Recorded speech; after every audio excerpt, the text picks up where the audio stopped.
Under severe psychological strain, the SAS volunteers face interrogation in the jungle in an hour. No slowing down now on BBC Two. Car Junkies investigate speed and how the motor industry responds to our fascination for faster. Speed is the ultimate thrill. Speed is something that changes your perception.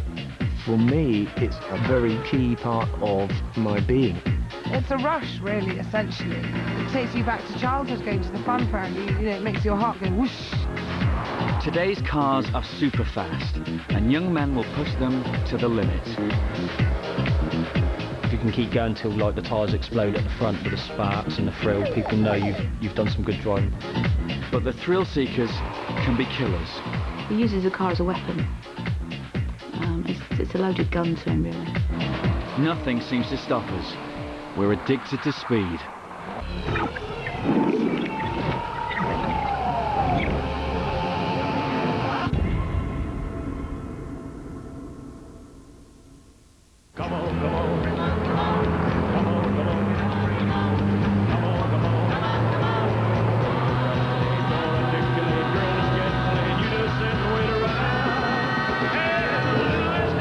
Fast cars have pulling power. Every week, thousands flock from all over the country to witness displays of horsepower. Here, nothing can get in the way of speed.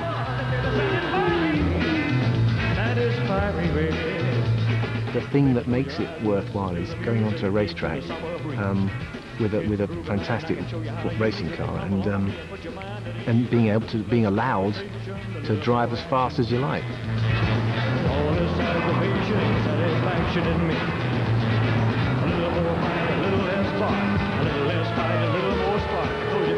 There's this sense that your life is accelerating faster than others, but actually all you're doing is going round in circles.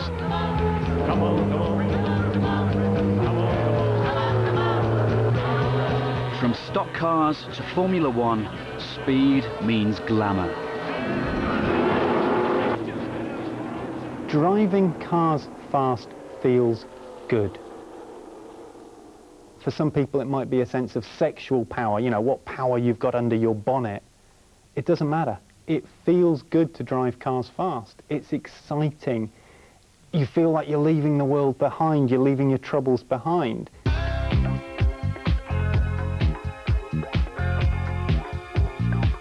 Cars that I have always driven have always been really fast ones. The first thing I notice about this car is these lovely vents. They're very stylish and they go faster. You automatically look at it and think this car is going to go very fast.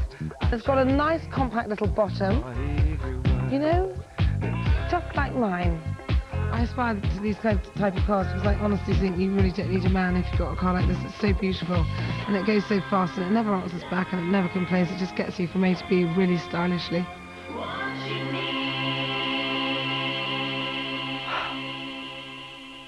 Cars are mood-altering drugs. When you climb behind the wheel, you're climbing into an armoured, protected environment. You're getting control over 150 horsepower, 200 horsepower. You're almost superhuman. You can travel at speeds that your little legs would never be able to keep up with. You feel like you're one of the gods.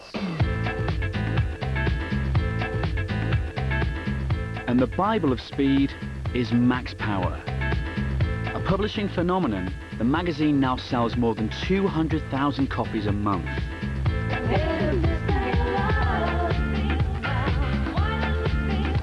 Okay, and now come along, if you want to go up onto it. It's a heady mixture of hot women and hot cars. Young guys want to drive fast, it's a buzz.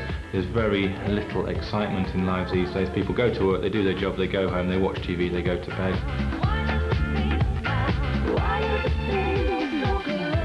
Driving is one way of sort of releasing energy, I guess, and they just get a kick out of it. It is sexy, having a nice car attracts girls. It's a very exciting thing to drive fast. It's stimulating, it's thrilling, and the young bloods around town, the young males who've got a license and they're in their first 2 or 3 years of driving, they're the people who are really at risk.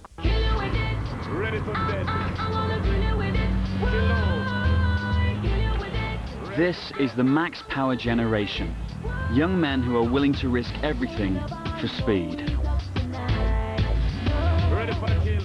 When we go somewhere, generally we'll all just cruise along normal speed, but then for like half an hour in and out of traffic, really causing havoc with other road users. I know it's not very fair for them, but it's fun for us.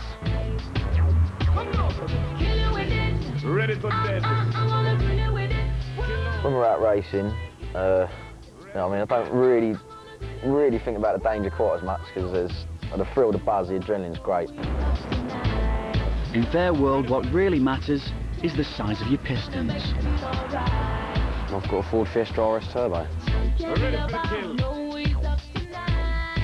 Got a new engine going to go in it, so we brought out to 1.9, hybrid turbo, larger cam, bigger valves in the head, it's going to have bigger pistons in it, so a better set of com rods, a nice reground crank.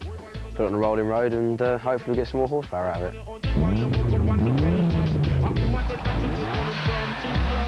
We're not the first lot to do our cars up to get better performance out of them. It's been going on for years. All we've got now is we've got more nitrous and better paintwork, I suppose.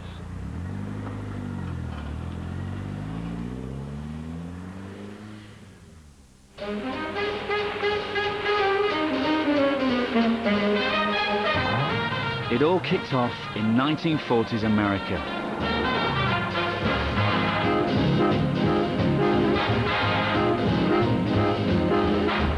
On the dry lakes of Southern California came the first boy racers.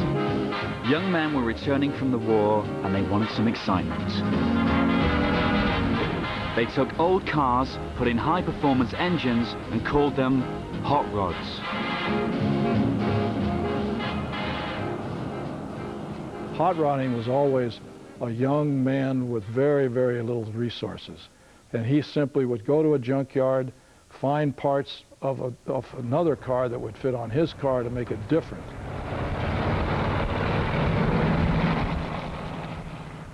We were certainly the masses. We certainly weren't any elite people. We had the unique thing of having a place to run our cars on the dry lakes of Southern California. From the dusty tracks of the dry lakes, the hot rodding craze soon hit the streets. There were a few places in Los Angeles County that had long, straight strips of highway. And at night, they were practically deserted, and the kids found those areas and they would just race for miles down these highways. The police were always raiding them and putting them in jail.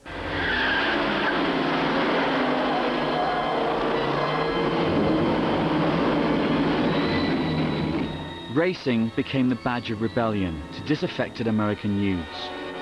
And in James Dean's 1954 classic, Rebel Without a Cause, the Chicken Run was the ultimate test of Brill Cream Cool.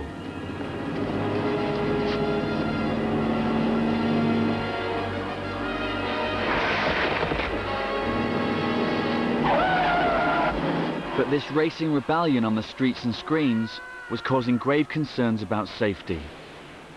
Unfortunately, in every form of racing that I know of, it seemed to have taken some tragedy to make the next step. First of all, somebody would turn over and their head would be injured, so the helmet came along. Then the fires in the cars and all the safety equipment, the fire extinguishers and driver suits came along. To drive home the safety message, screen idol James Dean was chosen to appear in a safety film. Take it easy driving. Life, you might say, might be mine. But off-screen, James Dean was a speed fanatic. And in a tragic irony, just weeks after the safety film was made, he was killed in a high-speed car crash.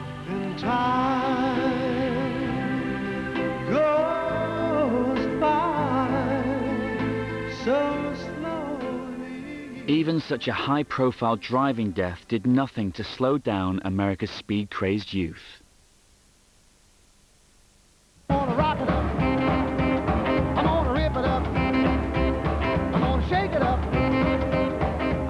By now, the hot rodders had also caught the eye of America's giant car corporations. Auto executives saw this as a way of making money. We actually had the presidents of two of the major companies standing on the starting line betting on whose car was going to win the race. We were aware of the fact that we were creating an evolution there that had a lot of lasting values. And one company in particular had been paying close attention to the hot rodders. When you move in right up close to me. Pontiac was best known for making large family saloons. But by the late 50s, the car seemed dull and outdated, and the company was in decline. In 1957, Pontiac appointed a new chief engineer. His name was John DeLorean. DeLorean began holding brainstorming sessions with his engineers. They were standing under a car up on a hoist in the garage with Mr. DeLorean. Mr. Collins said, kind of laughingly, with a little bit of a smile on his face, he says, what would happen, he says, if we decided to stick a 326 cubic inch V8 engine in it? Now everybody kind of looked at each other, and this was when the idea first came up. And they all said, let's do it.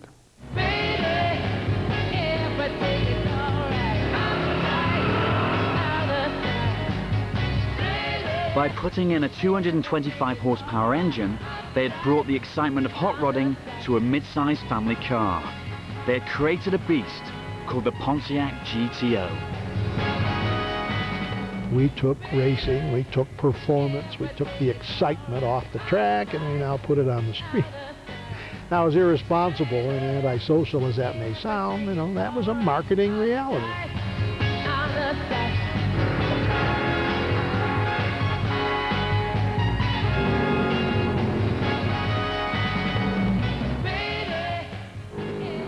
I heard this car coming down the street and it was moving. And I just caught a glimpse of it, and it was a silver gray 64 Pontiac GTO. It had everything I wanted. It had a big motor, it had dual exhaust, had bucket seats, 4-speed. Young kids, they just want that power.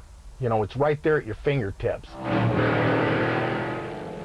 You put that pedal down and you're gonna go. The Pontiac GTO with its mighty engine was the first of the so-called muscle cars. It took America by storm. You really got me going. You got me so I don't know what I'm doing.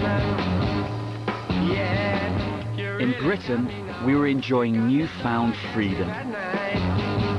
We didn't have the muscle cars, but the new motorways were an opportunity to test our cars to the limit.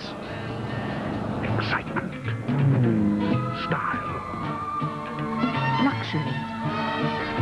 Power.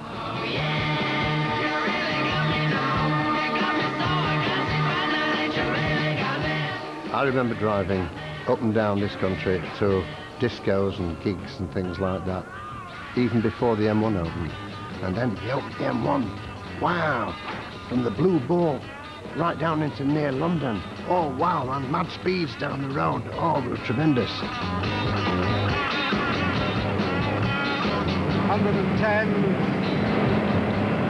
120, easing back now to the bend. Always wanna be by your side.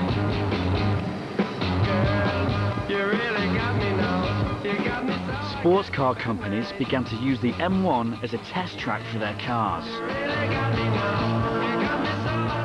In the early days of the M1, whether it was official or unofficial, some of their drivers were using the M1 to test the vehicles and were going very high speeds. Everybody was going quite fast, getting onto the motorway, putting their foot down, not taking it off the accelerator. And at these speeds, the motorway was becoming lethal.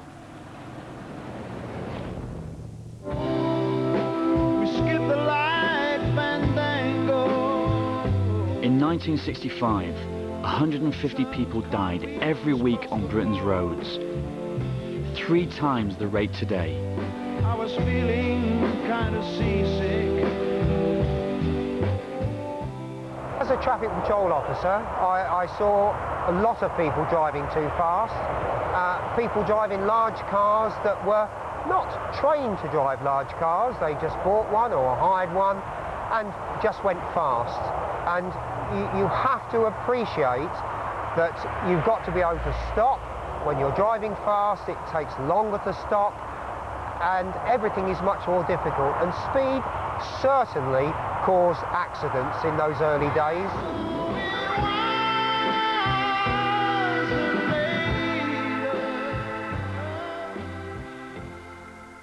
There were all kinds of mayhem going on, and the introduction of a blanket speed limit of 70 miles an hour was clearly the logical thing to do.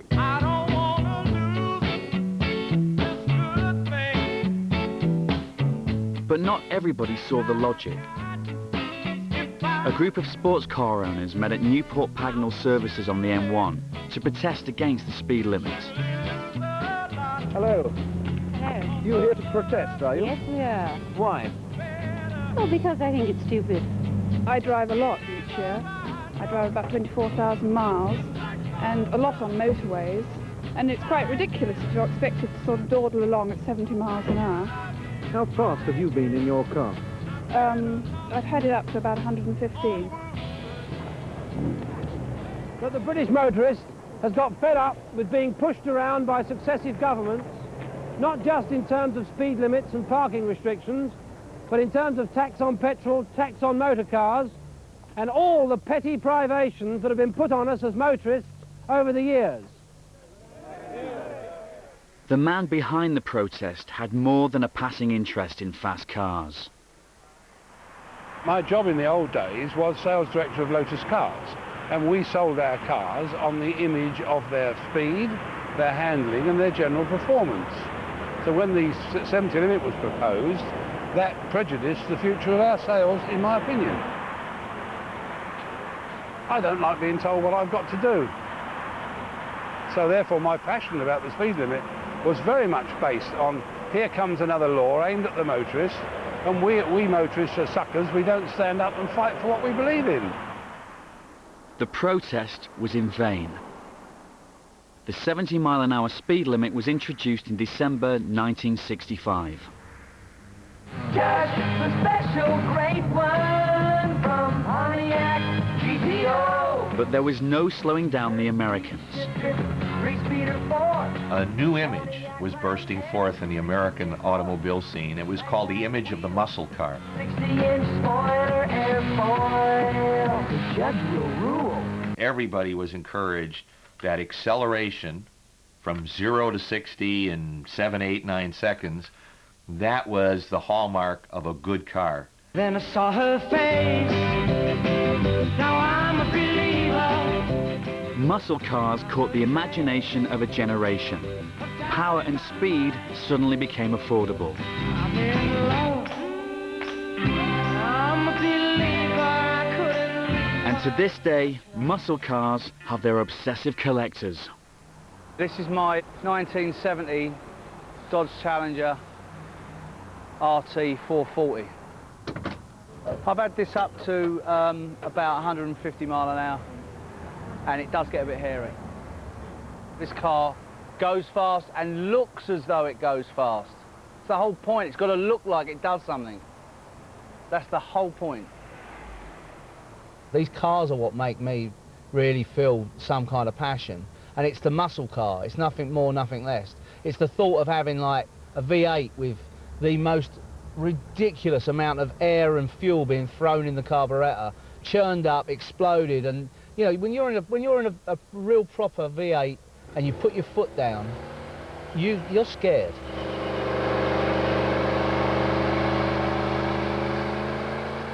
You could be the young person starting off in life, male or female, and you could have a hot, high-performance muscle car. That was awesome in America. Little GTO, you really looking fine. DeLorean's Pontiac GTO was the front-runner and attained mythical status. Listen to her tacking up now. We had a little record out there called GTO, which was put together by a group called Ronnie and the Daytonas. And they came up with this neat little record, which in effect really was a 2-minute and 31-second commercial for our car. We didn't spend a dime.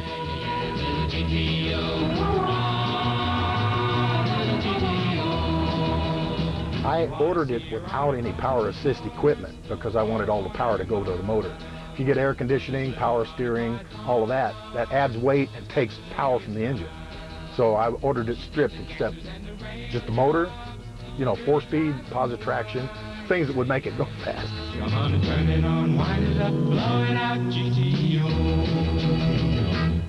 But in the rush to sell speed, other things were ignored. The biggest shortcoming, quite frankly, with the cars, though, were their brakes and their tires, which really were not up to the speed potential and the speed capability of the vehicles. You'd get going fast, say over 100 miles an hour or around 100 miles an hour, it became pretty hard to stop. So you were downshifting and standing on the brake to try and get it to stop. That was kind of a drawback. Muscle cars were death traps, and the car companies did nothing. The auto industry designed muscle cars for one reason and one reason only: advertising, promotion, sales. That was it. It was just a marketing device. And they paid no attention to the fact that they were appealing to the worst instincts of young drivers who are already over-involved in crashes.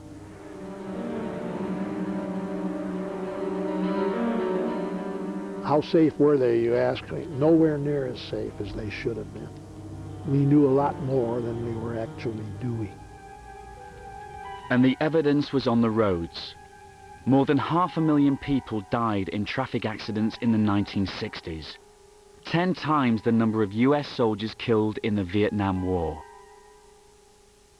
I'm picking up good vibrations. She's giving me the excitation. Yet the car companies ignored the carnage. By the 60s, they had become America's most powerful industry. And there were no federal safety laws to get in the way of profits. Too many of the major automakers, General Motors, Ford, and Chrysler in this country, have an attitude that unless they're forced to adopt a safety feature or safety technology, they don't want the federal government or outsiders telling them what to do.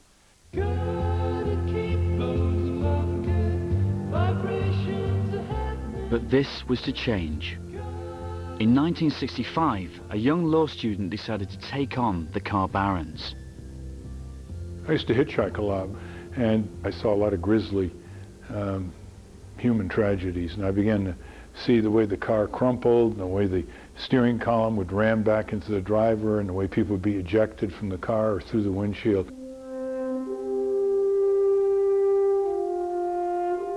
I wrote a paper at law school on unsafe motor vehicle design and the law, and it turned out the biggest operating technology in the United States, which cost tens of thousands of lives, had to meet no federal safety standards. Ralph Nader published Unsafe at Any Speed, a devastating attack on the safety record of America's car industry, and in particular, the mighty General Motors. General Motors had been having its own way for decades. The state laws for motor vehicles are very weak and pretty much written by the auto industry representatives, and there was no federal regulation. When the book came along, they didn't know how to handle it. Nader became suspicious. He believed that the auto industry was employing dirty tricks to discredit him. The auto industry was trying to blackmail him. They wanted to find dirt so that they could deter him from continuing to push unsafe at any speed. They sent a prostitute after him at the cookie counter of the Safeway and the grocery store, and they sent a detective to go interview friends of his and say it was a pre-employment interview. Nader was working for a Senate committee on auto safety. While entering the Senate building, he became convinced he was being followed. He approached a friendly journalist. I was working on a Saturday afternoon at the Washington Post. He came there and said he wanted to see me and came upstairs. And he told me this strange story that he had been followed the previous day in the new Senate office building. And of course the suspicion went through my mind right away that if he had indeed been followed, must have been somebody in the auto industry. Nader managed to shake off his pursuers. I had gone into the building and gone up with the elevator, and they went into the building and went down, and so they lost me. So they went back to the guard and said, "Hey, where is he?" And they said, "What are you doing?" The guard said, "What are you doing?" Looking for somebody, and the whole thing began unraveling. Nader was determined to find out who had hired the private detectives that were following him. Journalists began phoning the car companies. Chrysler said no, and Ford Motor Company said no, and American Motor Company said no, and GM said no comment. Within 24 hours, they admitted that it was their detective firm.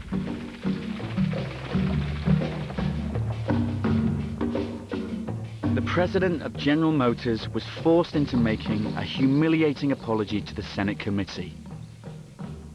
I am not here to excuse, condone, or justify in any way our investigating Mr. Nader. To the extent that General Motors bears responsibility, I want to apologize here and now to the members of this subcommittee and Mr. Nader. It was very, very embarrassing to the auto industry, but what it did was it educated the American public. This aggressive, you know, we're going to get Ralph Nader, we're big General Motors, this, you know, young man is just an irritant, and we're going to get him. And instead they got caught. I wrote it in order to provoke that kind of reaction. I named names, I named brand names, executive names, reports, suppressed information, the twisted, grotesque values of the insurance industry that put stylistic priorities over human health and safety engineering. The scandal shot Ralph Nader to national fame and put car safety firmly on the political agenda. In 1966, the US government passed the first federal safety laws.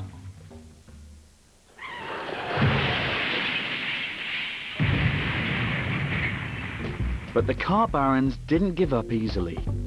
5 years later, they used their influence in high places to block further safety measures.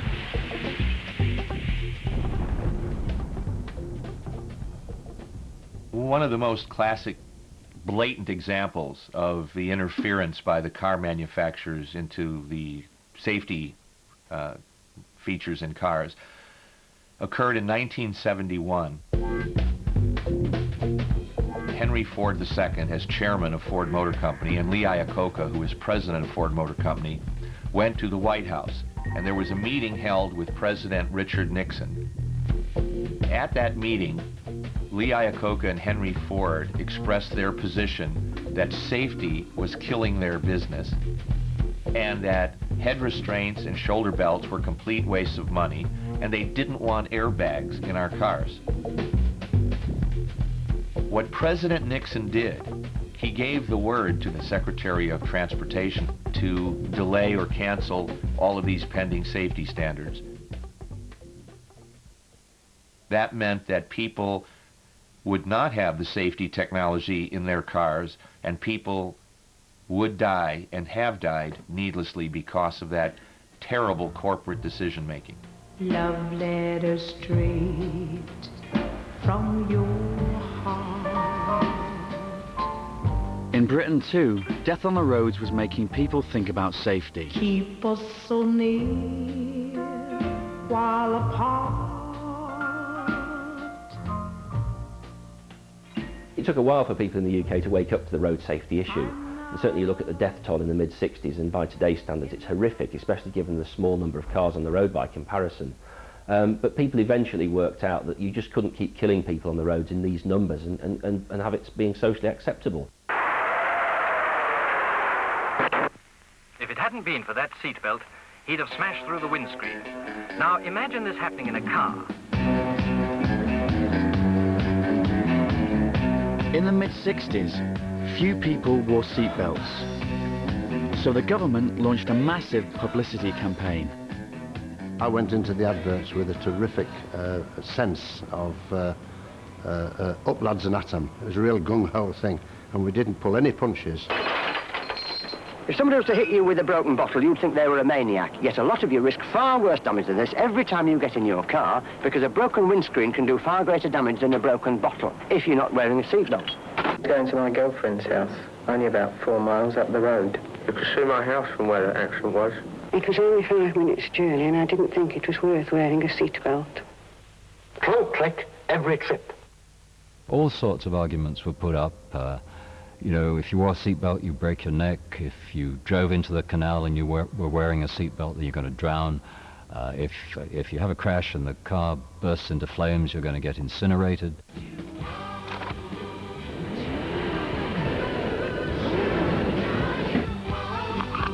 The idea of making seatbelts compulsory met with fierce resistance. 6 attempts to pass a seatbelt law were defeated in Parliament. The debate turned into a human rights issue. Firstly, it's an infringement of the individual liberty of the subject, and I think people are fed up with the state's remorseless swallowing up of our freedoms, and this is just one more. Despite the clunk-click campaign, it was still difficult to win people over. In this country, nobody likes change. If you've done something for 10, 20, 30, 40, 50 years, you see no reason why you can't go on doing it for another 50 years.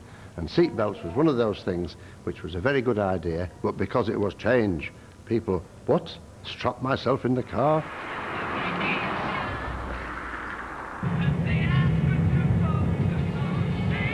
In 1973, Ivan Newton-Edwards was 20. Like many young men, he enjoyed driving fast. I was coming back across the Kent Marshes on a Saturday night. We'd been out with 4 of my mates. We're listening to Radio 1. There was David Bowie's Life on Mars was on the radio, which we were all singing away to. I just went into this S-bend too fast. I'd made the first bend and didn't make the second one. I went forward and hit the windscreen. I went to put my hand up on the steering wheel to pull myself up, and I couldn't move. Ivan broke his spine and was paralysed from the neck down. A seatbelt could have protected him. There's no way you can even begin to realise what it's like not to actually move a thing from the neck down and have to ask for everything to be dressed, to be washed, the whole lot. And from 20 years of age to go on like that, it's really quite shattering.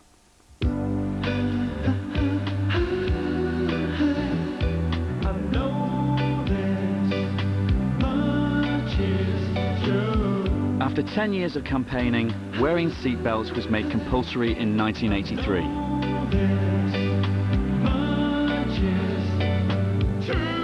Eventually, we won. Case in point, our ward here with road traffic accidents, 36 beds, always full. After a year and a half of clunk-click adverts, I went in and there was 1 patient and 35 empty beds. That'll do for me. It takes 1 second to put a seatbelt on, and it takes 50 years to put your face back on. Clunk-click. Every trip.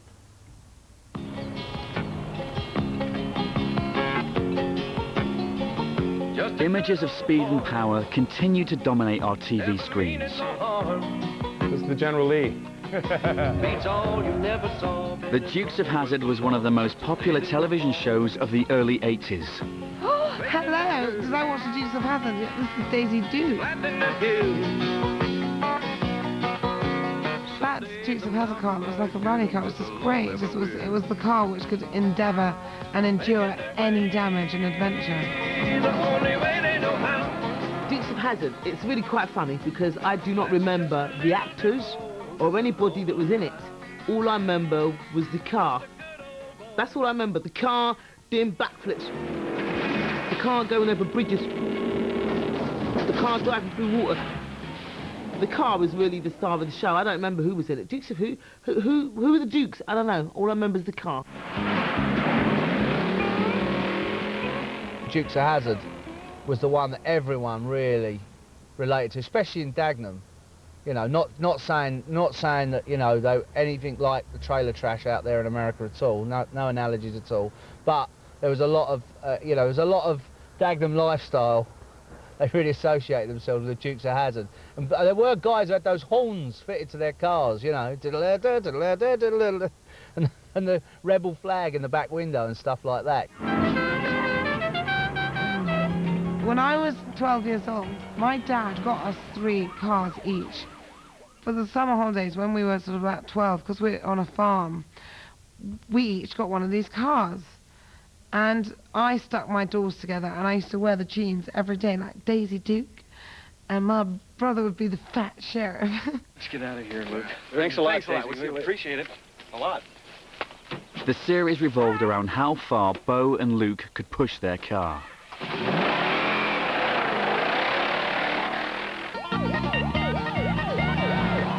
Generally, the 1969 Dodge Charger. We're talking about a 440 Hemi, you know, big block V8. I think they probably generated about 500 horsepower. It's an amazing engine. The thing about the car is that from just about every angle, from the top, from the sides, from the back, from the front, quarter shots, everything, the car is photogenic. It's beautiful. And it's beautiful in the air. This is the most recognizable car in the world, I guarantee it. Modern day Robin Hood.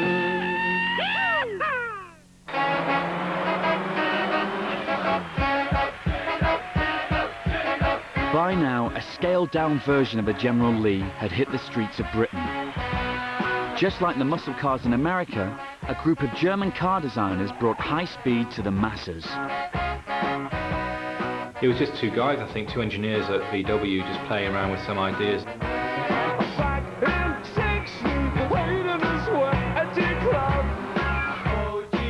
Put a high-performance engine, which in those days was, I think, something like 90 brake horsepower, when everything else was probably 50 or 60. They put it in a little light 2-door hatchback. Suddenly they thought, oh, we've got a little performance car here. They were the car to have. They were sort of motorsports car on the road. The Golf GTI was the first hot hatch. Soon every car maker had to have its SRI, GTE or XR3i. The 1980s and the hot hatches and the XR3, you didn't need blue blood, you needed a blue collar. They were a sports car for the masses that was straight away easy, fun to drive and predictable. It wasn't some weird kind of foreign car that you couldn't really understand how it worked. It worked simply and it worked efficiently.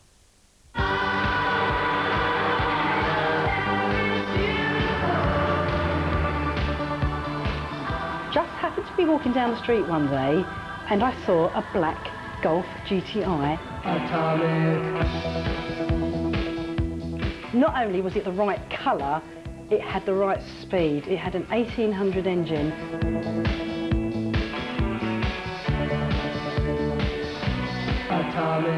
I had this need to satisfy my hunger for this fast car, and this was the car that I went out and about, and this is the car that gave me my status.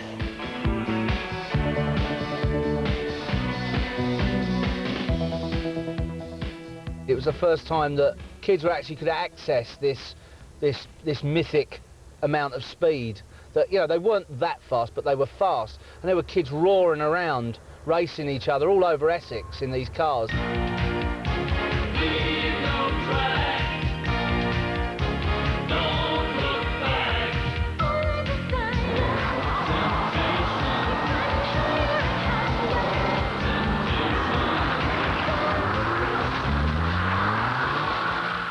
cars made blokes very sexy in the 1980s, because I'd never seen anything like this before. And all of a sudden I'm walking down the street and I see this car, then you see the bloke inside the car, you think, oh hello, the two would go together quite nicely, I think. Naughty, naughty, very naughty.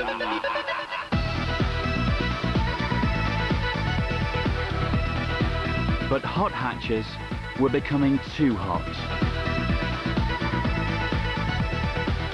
Joyriders were turning Britain's housing estates into racetracks. On the front line was Blackbird Lee's in Oxford.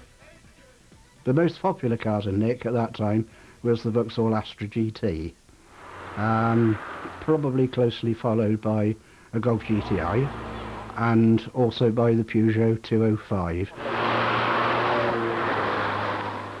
You were asking for trouble all along. You know, the speed limit 70 miles an hour, and these cars were capable of 120, 130. This is BBC Radio 4. Time for Today. For some weeks now, Thames Valley Police have been pursuing a campaign to reduce the number of car thefts in the Oxford area. Everybody was driving these cars and they were sat on every street corner really with no sort of alarms or anything like that. So they were the cars that would go. They're particularly keen to stamp out what they describe as a dangerous form of joyriding in which teenagers give performances in stolen cars. A car would appear and would drive fairly quickly around the estate, honking its horn like mad. And would do that for 10 minutes, 15 minutes. This was the herald, and immediately people began to move towards the centre of the estate.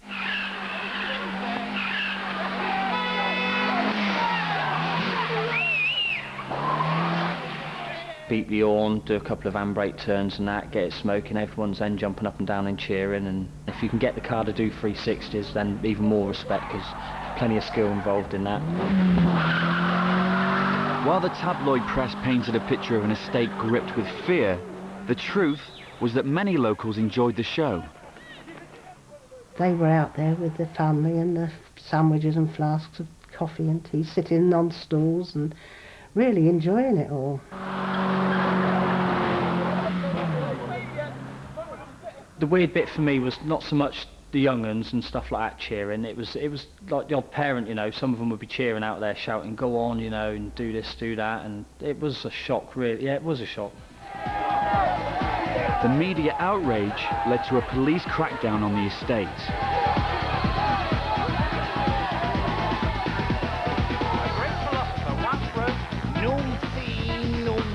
You're not going to change the mindset of young men. They're going to want to have those things, and if they couldn't get a car that satisfied them, they'd either soup it up themselves, or they'd ride a motorbike or something.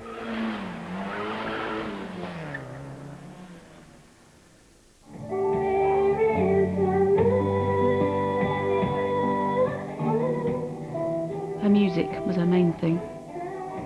She loved her music. And she was going to be a professional singer.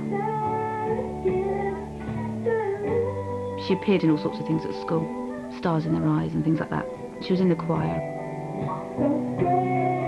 Casey Richardson, a 15-year-old schoolgirl from Tolworth in Surrey, had never been in trouble. But unfortunately, she had her own little secret life as well that we didn't know anything about.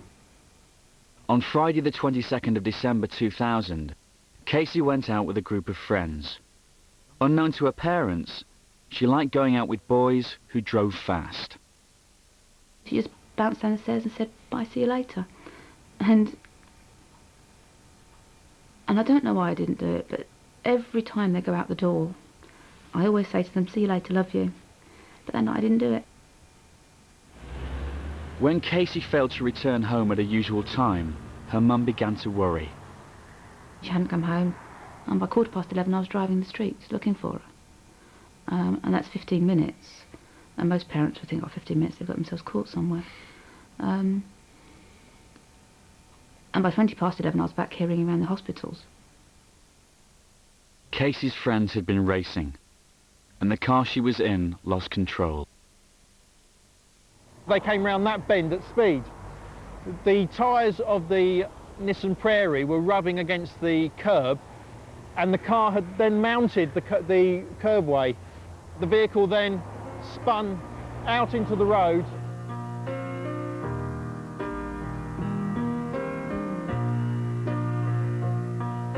I went up to the hospital and I knew when I pulled into the car park that there was something wrong because it was just full of police cars. I noticed a policewoman standing by the door. I'm thinking about it now, she was obviously waiting for me. And they showed me a little night necklace. It was hers, and I said, yeah, that's Casey's. And then she just said, well, I'm sorry, I have to tell you she's died. She's the one. We were young, we were wrong, we were fine. Casey ended up on the far side of the road, near the footway, and was unfortunately struck by a car coming in the other direction. I couldn't believe it.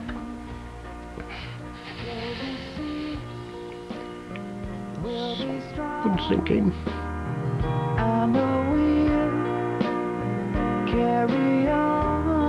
A number of people further down the road estimated the speeds of the car as 70, 80 mile an hour prior to the impact.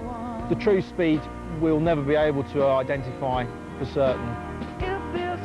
The driver escaped uninjured. He was later found guilty of causing death by dangerous driving and sentenced to 5 years in prison. This case is a classic example. The driver driving at high speed and driving in excess of his abilities. And worse is the fact that he felt that he was driving within his capabilities. She's left a huge, great big hole. A huge hole that nothing and nobody can ever fill for us. She's never coming back. And even now, sometimes I think maybe she will. But she isn't coming back. Young men may be the worst offenders, but the truth is that 98% of us admit to speeding at one time or another. What we do is we come up with our own moral speed limits, and these are the ones that we tend to stick to. So the social or legal speed limit on a motorway is 70 miles an hour. But I might feel in good weather, I'm quite happy doing 85 miles an hour in a modern car. Someone else might feel they're quite happy doing 105 miles an hour in a modern car. They're breaking the law, but they're not breaking their own moral code.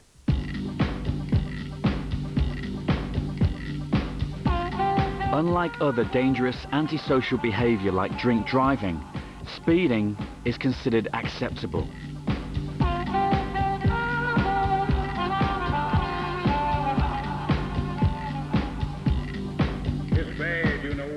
Most footballers can afford nice cars, and they love nice cars, and a lot of them tend to be young men, and they're now earning lots of money, and what do they spend the money on? They have a nice house and they have a nice car.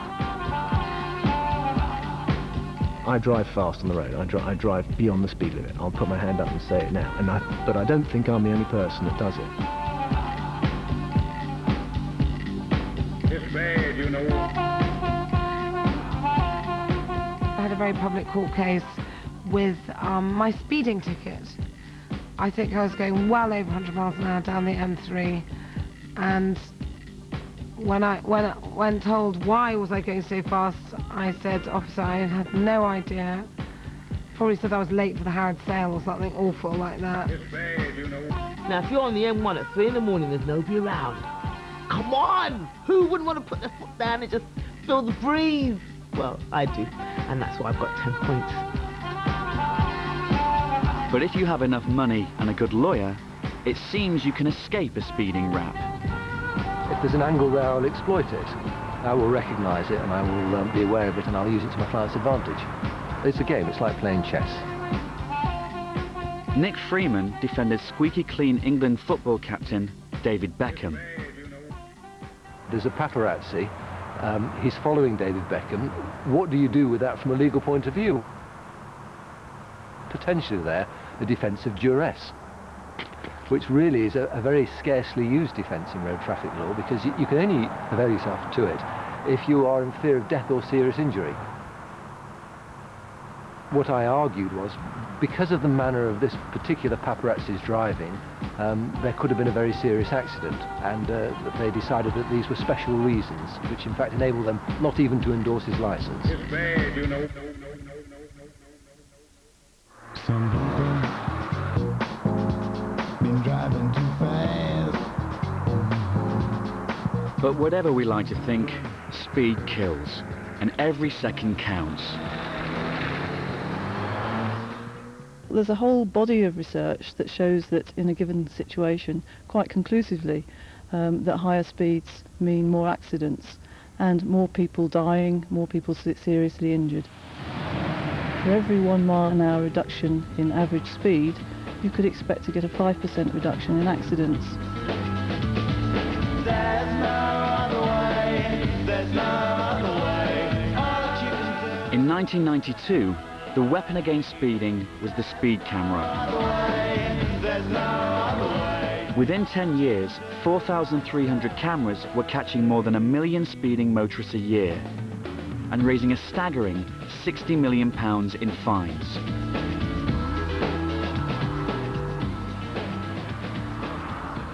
It's all very surreptitious, and you know, and it's just, they put them in places where you don't need them. All right, around schools, fair enough, but not on the A406, the North Circular, which is a nice big road. There's plenty of room for everybody to get moving. I don't see the point of it. They're trying to slow us down all the time on the roads. They've got everything. They've got these speed cameras that take your reg plates, your tax. They've got normal speed cameras. They've got police. They've got speed humps, and all speed humps and things. They're just wrecking my suspension. Such was the anger that last year the government announced that all cameras should be painted yellow. The reason that speed cameras went from kind of being grey and hidden to being kind of yellow and visible is that motorists were just getting sick of them. They didn't object to the speed cameras, they objected to the snide way that they were hidden and the sneaky way that the government was getting extra cash out of already kind of cash-starved motorists. There was no research to back it up. And if you want me to flag up, my biggest concern is that before you make a change like this to paint speed cameras yellow, you would expect the research and analysis to say, well, this is how it's going to improve safety. That research hasn't been done. I have a simple view on speeding and speed cameras. If people do not want to be fined and do not want to be caught by the camera, the message is quite simple: don't speed. But that simple message never seems to get through. 3,000 people are killed on our roads every year, many because of excessive speed. You could be taking it easy on ya. But this could be the answer. This car is the ultimate speed killer. The most versatile version of this system can give a 36% reduction in injury accidents if everybody's got it, and a 59% reduction in fatal accidents. So it's an extremely powerful system. It's a system with huge potential for saving accidents.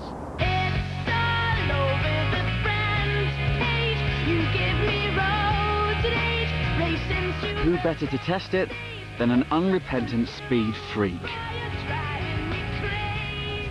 The worst car you could ever put me in, considering I'm a muscle car and drag racing fanatic. I can't see how this is ever going to work. Linked to a satellite, the car is programmed to know the speed limit on any road. The limiter stops it from breaking the speed limit. I've got my foot flat on the accelerator and I'm doing 30 miles an hour. My dad would be proud of me. Oh, there's a speed camera. Hang on, there's a speed camera. We weren't flashed. This 70 mile an hour malarkey is a bit difficult, isn't it? What we're seeing here is that because 70 feels so slow for him on the motorway, he's showing off a bit. He's not paying attention. Let's have a little rest now, I think, and have a little wander down the motorway at 70. Oh, dear. He's getting bored, he's going to get drowsy. And although the castration speed limited car is meant to make him safer, Because he's not paying attention, he's more likely to actually run into something. I'm roaring over the top of the flyover and I'm being overtaken on the left. He's there.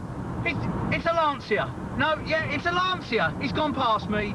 Oh my God, with 2 old people in it. For this driver to actually drive safely at 70 miles an hour, you need a lot more than a speed limiter. You need a frontal lobotomy.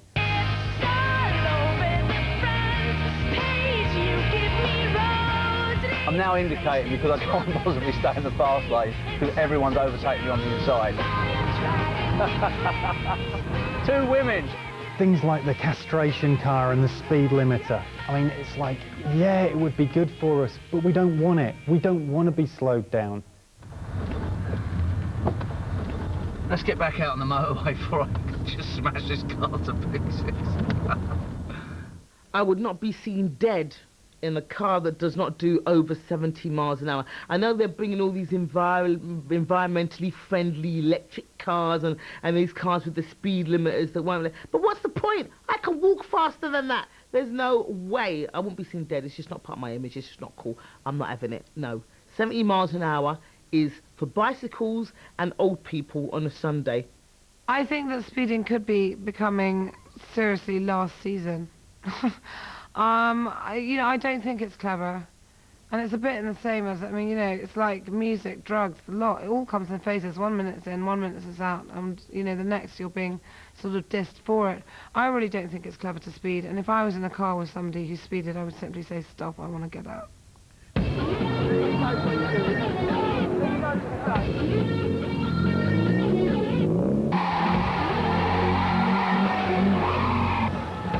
But for a hardcore of young men, speed will always be the ultimate attraction.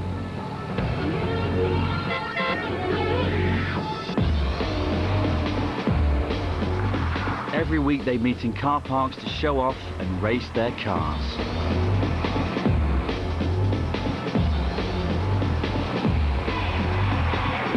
No, I'm not worried about the danger, really. You don't really think, you just think, oh yeah, I'm having a laugh, go out and do it.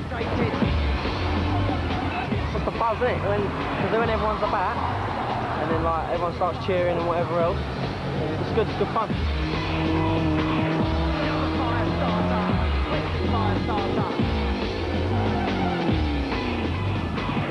When you go there, no one can stop you. Yeah, I'm not saying you can do whatever you want, but you're pretty sort of untouchable. You can speed, you can have your music on, you can do what you want. There's no authority there, there's no police there telling you what to do. I can't ever see myself driving something slow. Never. Not until I get to about 70. I'm a fire starter, a twisted fire starter. You're the fire starter, twisted fire starter.